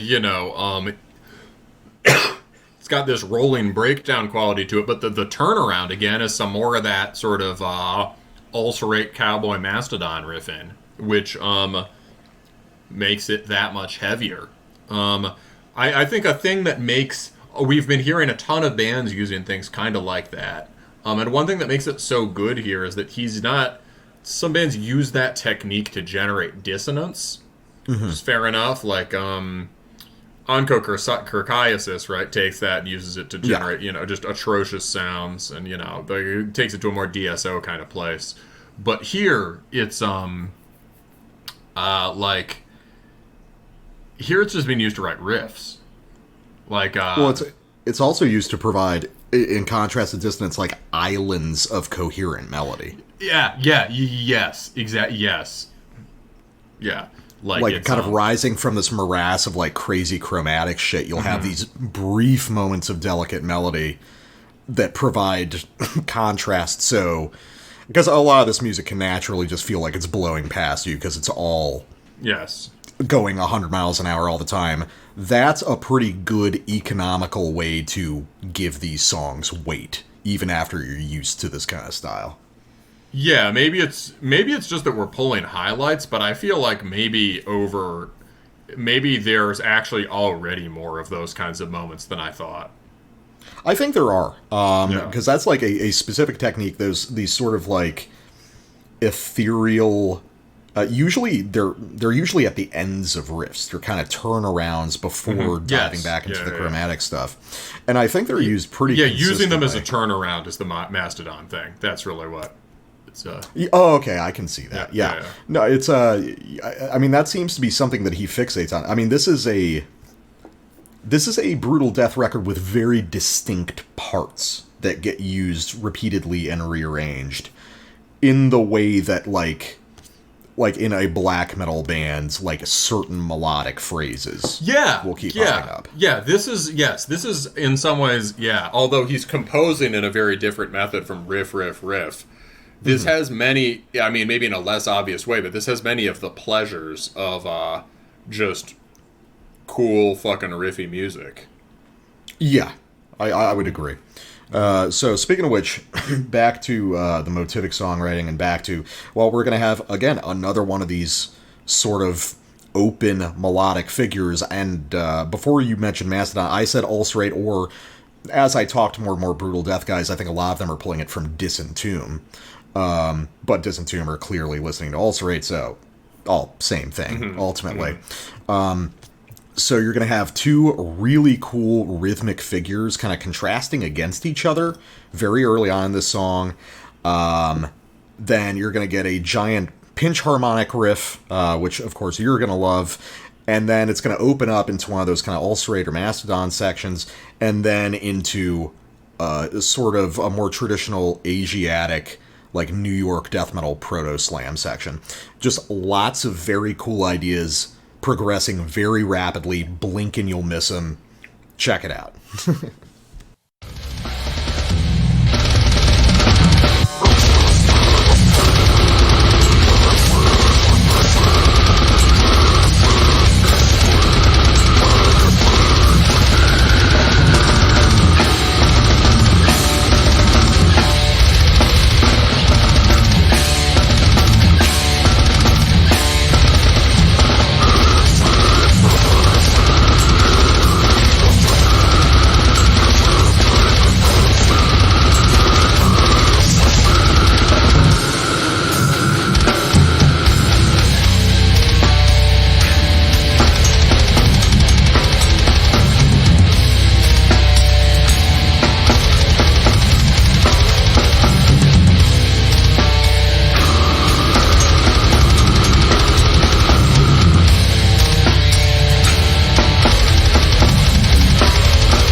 Dude, that riff at the end is really cool. Well, yeah, and then you get to hear him use both of those primary techniques at the same time, where he's bringing back, it's basically the same figure as the first time he does that kind of Mastodon ulcerate riff, and then he brings it back, and then he's doing tiny variations on it, even while it's just being explored. Like, sometimes he's arpeggiating it, sometimes he's doing it as like a flat dissonant chord. It's just really smart, and Jesus, just the array of rhythmic ideas that are getting played with. I want to like listen to this song at 50% speed just so I can hear every note. You know, Dude, and that hear might all sound the pretty variations. cool. Hang on, I'm about to give that a shot. So, sure everyone remembers the Ride the Lightning at 33 RPM or whatever riff. that was legendary. Let me give this a shot. Oh wait, I just sped it up. Sorry, Freudian slip. I'm trying to too. Dude. How's it going? Connor here from Oncology, and you're listening to Terminus. All right, and we are back from some greasy southern fried brutal death with some greasy southern fried Swedish black death metal, courtesy of Thos Aella. His Abnegation Psalms is out pretty recently on Sunshine Ward. Sunshine Ward, a label that we've this is out in March. A label we've called some attention to in the past. It's got a pretty unique aesthetic. It's named after an amoebic song. And it's, but although it has that name, it's sort of extreme metal plus the most, authentically extreme metal parts of crust. So, you know, a lot of stuff in the amoebics vein. He did a reissue of, Stig's band, post-amoebic Zygote, a little while ago. The common threads through the metal bands are difficult to describe, but it has a lot of the bands have a sort of very gritty 90s underground kind of Celtic knot artwork feel. Mm-hmm. This band is I think related, shares members at least with Apocryphetic, who actually have are more like a Christian type band, or like a sort of blasting war death band. And that band has a really sick spiked gauntlets and Celtic knot background picture. And I was like, well, I like how you mentioned in the notes that he is in Apocryphetic, but you totally glossed over the fact that he's one of the main guys in Father Bevvy. And that's a big band that you know about and that I do not. Oh, I'm a really we haven't really talked about we him on the show, reviewed a related band, didn't we? Possibly at one point. No, we did. It was like some pretty cool Morbid Angel sounding death metal in the fall, but it was a Father Bevvy related band. I don't think it's. Oh, it was fucking. Goddamn, who was it? It was that demo comp. Yeah. It was Conjureth. Yeah.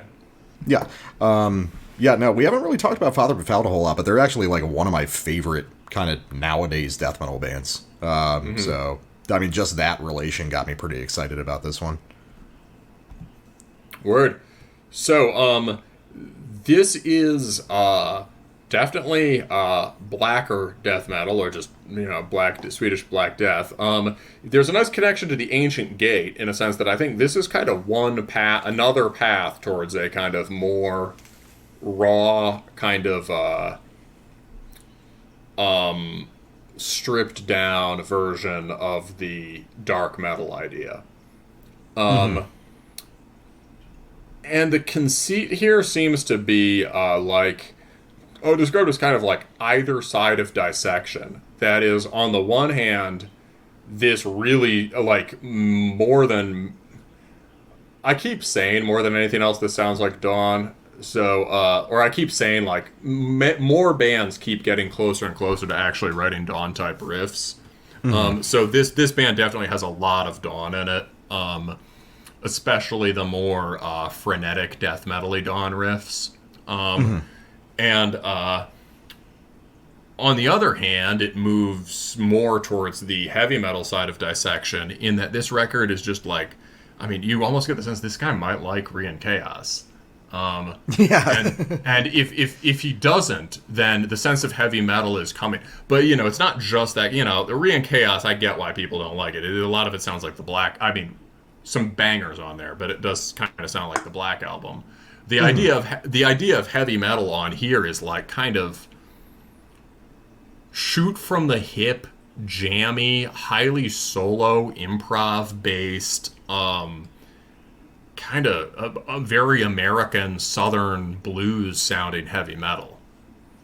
Yeah, I can definitely hear that. Yeah. So so what I would say is, to me, this gives me a sense of like something that doesn't, something where the vision is clear, the overall concept is clear, but only as concept. That is, the concept is awesome. And I don't think it's quite emerged as an overall song by song or album by album structure. I don't think it quite coheres yet. However, both the concept is awesome and a ton of the individual riffs are just really, really good.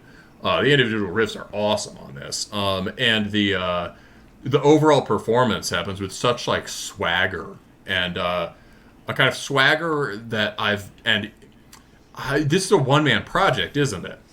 But yeah.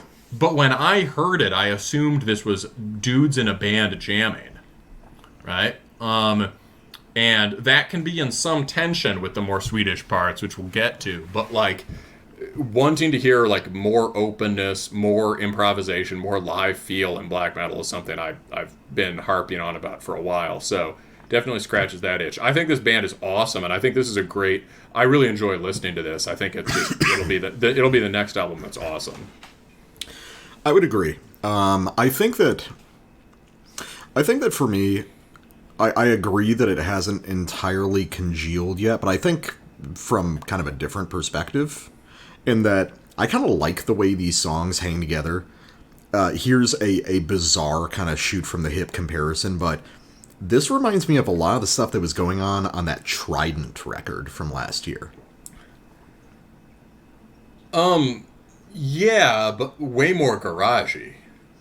Yeah, certainly more garagey. But I mean, kind of also like, then if we're going there, kind of also like the Mort Grinning. Yeah, kind of like the Mort Grinning as well. Yeah. Frenetic, high energy, lots of rock and rollisms. Yeah, no, I agree with that. Mm-hmm. I think for me, so it was funny, when I was doing the notes on this, it's like a lot of the stuff I have to say about this is very similar to what I said about Perverted Dexterity, in that this is a almost entirely guitar-centered record. This is a let me show you my riffs record, but in a very good way, because the riffs are all pretty uniformly awesome. I think this is a project that would benefit from being a full band.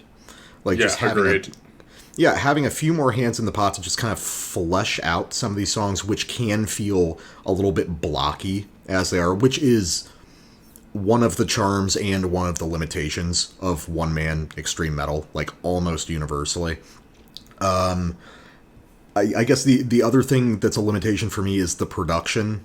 Like, I kind of like the garagey feel, but it feels pretty digital to me. It's got a sort of line-in, slightly tinny quality that I don't really like. But I can listen past that and hear what this has to offer. I anticipated you saying something about the production, and I thought this is the time where I'll actually agree with the death metal guy about the production. Yeah, it makes sense. You have a better ear for these things, so it makes sense that it's digital raw production. Because I was thinking, I generally like the idea of the tone he's going for here, kind of spacious, lots of free-flying, high-end, that kind of cutting angle in the tone that I like. But it could, to me, it was just like, oh, this is a band where the tone could use some more body. Like, it could use some more mids. It could just sound a little... You could keep that raw sound and make it sound beefier, and I think that would be only for the best. Oh, yeah, no, I think this was probably a direct-in job at home, and I think that he's pretty good at mixing that for what he can do, but ultimately it would be served better with something a little more fleshed out. All right, so we better crack this open. Right. Speaking of which, the Unbroken Seal, Unbroken Circle. So here you'll get both sides of the sonic equation right from the get-go.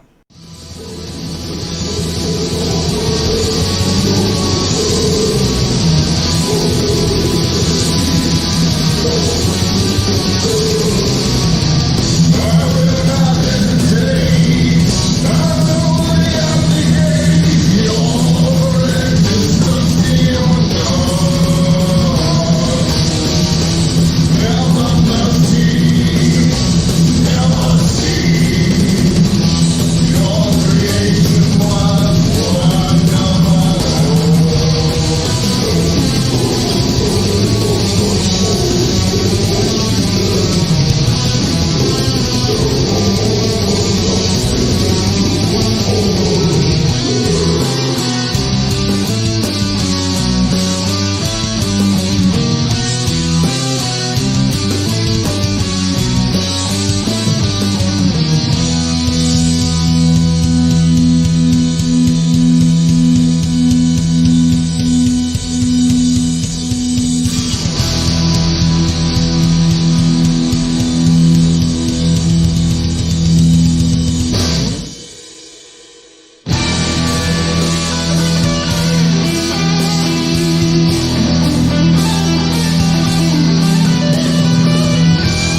So yeah, pretty wild, right?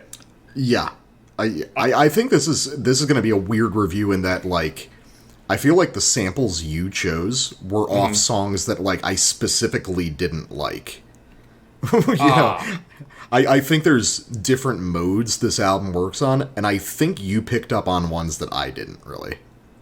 Yeah, well, no, so, I mean, in part of why I chose... So, in part, this is awesome. That is, you get really sick,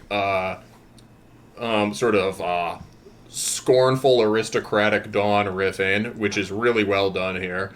And then it just sort of... You get an attempt to sort of... Once you hear the song all the way through and know where it's going, you can hear that the gothy cleans in the middle, which I like, are maybe an attempt to prepare for the sudden transition.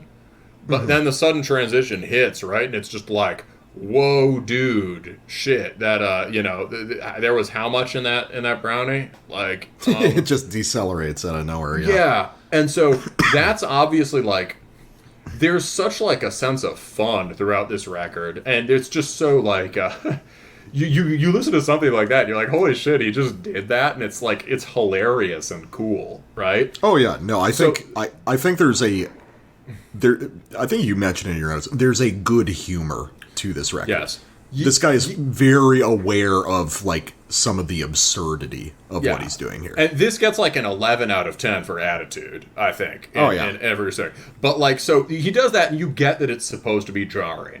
Okay, right? Let's take that for granted. We've got the jarring transition. It's part of the fun. Okay? Still, the constitutive challenge of this project is, how do you bring those two halves together? Because the distinctive... Sure, this guy could have just an awesome Dawn worship band, but for that he'd need a full band, and that's clearly not what he's interested in doing, right? How do you bring those two halves closer together? So, the problem is... in some sense, it's like you're dealing with the least relaxed genre of music in human history, which is Swedish black death metal, combined with the a very relaxed style of music. The thing that really gets me isn't even so much the shift in tonality there.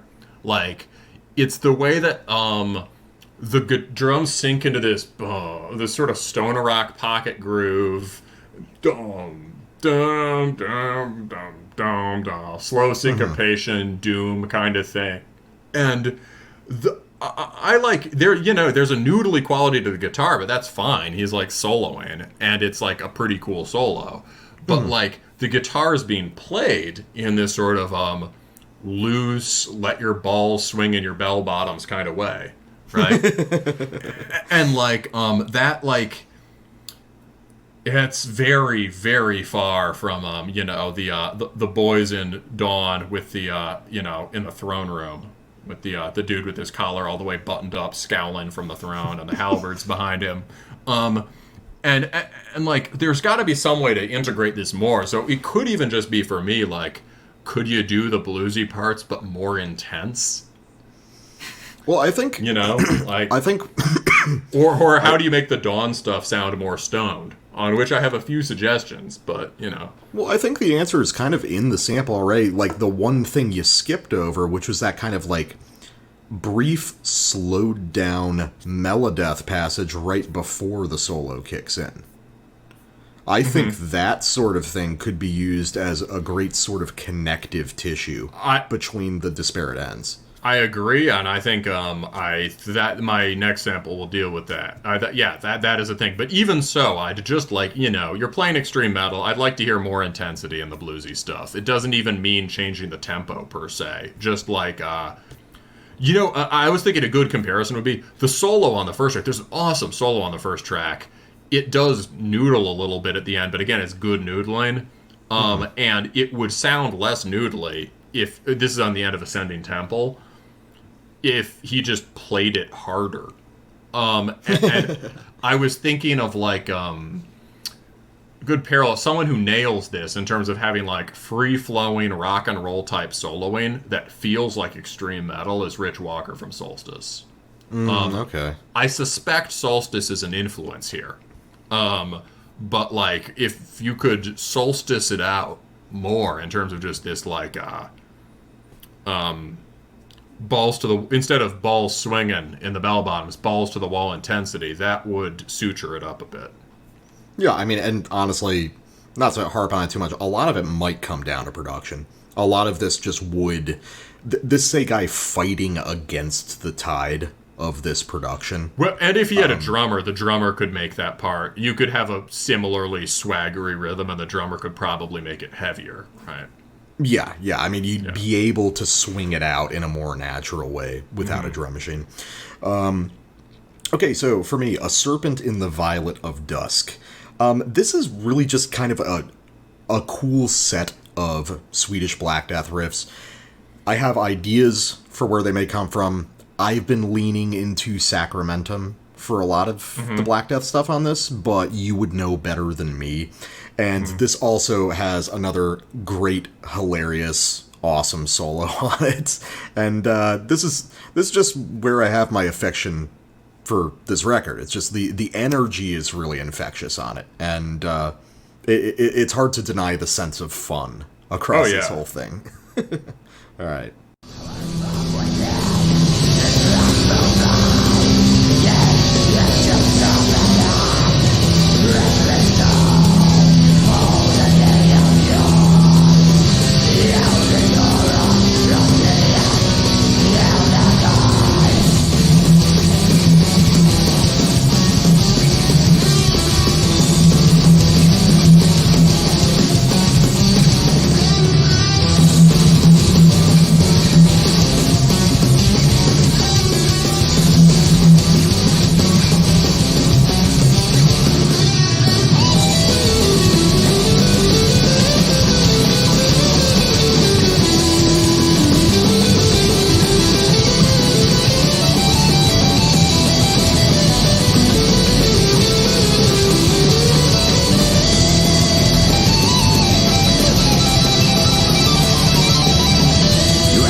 Yeah, so that's an example of the shit that I like most on this record.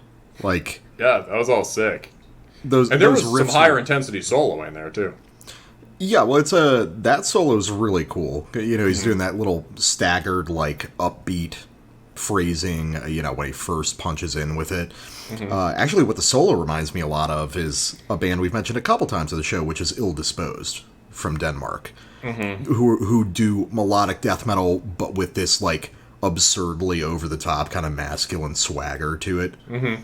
It is motorcycle. It's motorcycle melodeath, you know? Yeah, like The Crown. Oh, yeah. We've never talked about The Crown on the show. The Crown is amazing. The Crown is a great band. I think I have a new one coming out soon. So obviously, solo is completely over the top and fucking awesome. The riffs themselves, there's something about this record, a lot of the riffs, a lot of the arrangements on this kind of tease at the edges of your memory. Like, they sound like riffs you've heard before, but you just can't place them. And I'm wondering if you know what some of this stuff is connected, because obviously there was one big kind of nastier Dawn riff on this. Yes, But this is a lot more florid than a lot of the stuff you were playing. I'm wondering, what do you connect this with? Because I'm thinking of, like, Ill Disposed, Old Dark Tranquility, Sacramentum at their kind of most florid. I think Sacramentum never, I think Old Dark Tranquility, or like parts of this just, there were these other bands that I vaguely know of that are like really missing link kind of bands, like Gates of Ishtar or The Stone. Like these are things that I like checked out on the internet like a decade ago, right? But they're really kind of like, oh, this is mellow death, black death, or whatever. One I think of, some of the song titles seem to suggest shit like both Dark Tranquility and a Cantorus Quintet. Maybe Winterland. Yes. I think in terms of the stuff that sounds, So like most of the riffs on there they had that ripping, the speedy thrash beat quality of Melodeath, and they had the a lot of the sort of just the shapes of the arpeggios and whatever had this kind of quality that would make sense for Winterland, and for Dark Tranquility. I think I think what he's got is a very full. We just reviewed some other band like this, didn't we, recently? That had a very kind of. Oh, that was Devoured. Had this like, it was just like, okay, Devoured is from Indonesia, is just influenced by all Swedish death metal prior to 1996, right? So it's just like, throw it all in there. This has a very capacious concept of Swedish Black Death. I think it's like he listens to all of it. Would be my would be sort of, I think, the idea, and he is not he's not isolating or fetishizing any one aspect of it in the way that younger dudes do when they make a clone band. I can see that. And he understands that it's related to Melodeath, and that if you play in this style, you can get at the coolest parts of Melodeath without some of the lamer parts. Yeah. That's fair. Okay, what do you got? All right. Let's see. We've got Her Eyes Within the Orchid. That is a super Cantorus Quintet type title. We're gonna start with some very Dawn riffing. And this will never go too far away from that. That will remain as kind of a touchstone in the song. But it's gonna go, the harmonies in mood are gonna get transformed a bit in a way that I think points to this is getting back to your point about bridging riffs that bridge, melodic ideas and riffs that bridge between the two styles. Here, I think, is a very potent direction for this band in terms of the way they metamorphose this original idea. So, Her Eyes Within the Orchid, get ready to Windmill Headbang.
Yeah, so in a lot of ways, the ways I'm being kind of critical here is definitely Tough Love, because that was just a sequence of everything I like about extreme metal.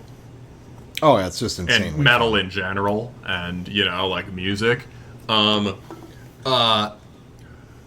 the general arc of that is you've got this, this storming Black Death, right? And then it sort of throws you into just this massive vertical seeming riff that just arcs between Gothic arches between these kind of pedal point, these chugs and these like runs up the fretboard, right? And it sort of, and there's two phrases that trade, and one is a little more of the slightly grimmer inflection, and the other starts to feel a lot more kind of Celtic, or maybe Anglisk if we're dealing with Solstice, and sort of a British medieval British Isles kind of vibe, and then that intensifies to the point where you get that just wailing kind of folk heavy metal riffing, again really solsticey, and a couple different melodies with those ideas, just awesome soloing. What I said to the death metal guy during it was my tartan is swinging in the breeze and all the lassies can see my balls. And like that whole thing is just fucking sick.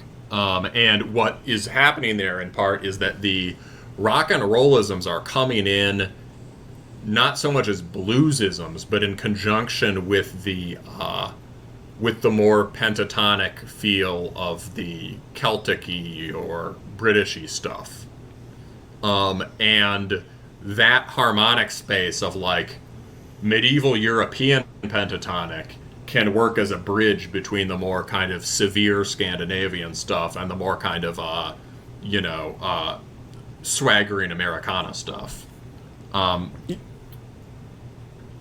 Yeah, I can get that. Yeah, I mean, that is the fundamental connective tissue between rock and roll and this style of metal, is that bridging idea of, like, Anglo-Celtic folk. Mm-hmm. Yeah.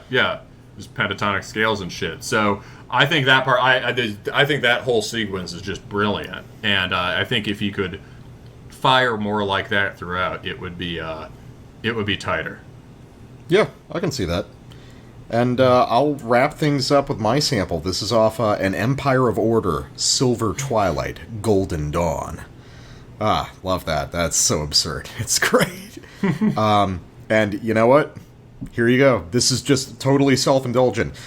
This is some more of Tony Hawk's Pro Skater black metal right here. And what I wrote was, I want to injure myself on a 15 stair to this right now.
And Dude, there we that get one- all the we get all the punk and like trad metal there. Yeah, that's another one of your places where you'd be like, this is like rough power metal, right? Oh yeah, definitely that dun dun dun dun dun dun dun dun. Yeah, that's a sped up Jag Panzer riff all the way. Yeah, I mean that was also awesome, and there again the sort of even not just the solo itself, but even the loose feel in the solo worked there because there was a kind of organic sort of deceleration. But